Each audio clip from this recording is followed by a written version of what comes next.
pika sa 1, 2, 3 i 4 asa.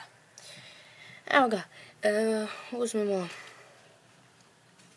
evo ja, pošto nemam gledalca, evo ja ću izbaciti jednog asa, evo recimo da je karo.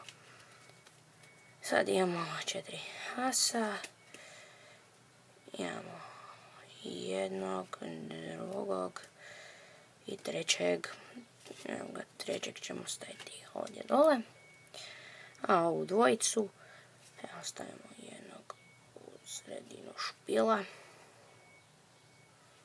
hop, pucnemo, ups, on nam se nije stvorio na vrhu, ali pucnemo li još jedan put, on nam se stvorio na vrhu. Evo, sad ćemo ga staviti opet u špil, pucnuti, on će nam iskočiti ovdje. Sad imamo špil sa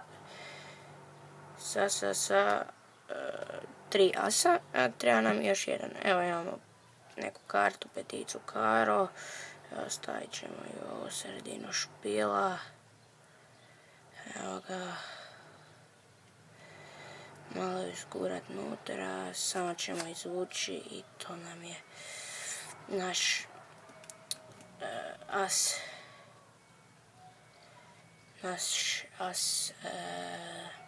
Tref. Da, tref, ako mi ne vjerujete. Još nam je ostao taj karo kojeg smo izbacili i pik, ali pik će ići sljedeći. Evo ga, pošto je crvena, evo uzet ćemo dva crna asa koje su crna ko ugljen. Preklopimo ovog tu.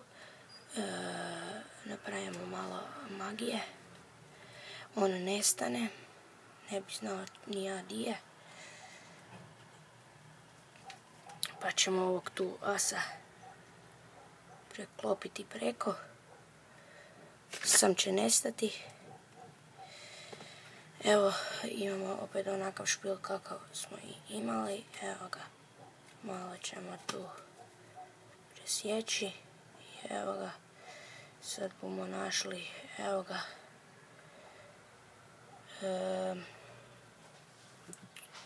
vašu kartu. Evo vašu kartu koja je između dva crna asa. Evo.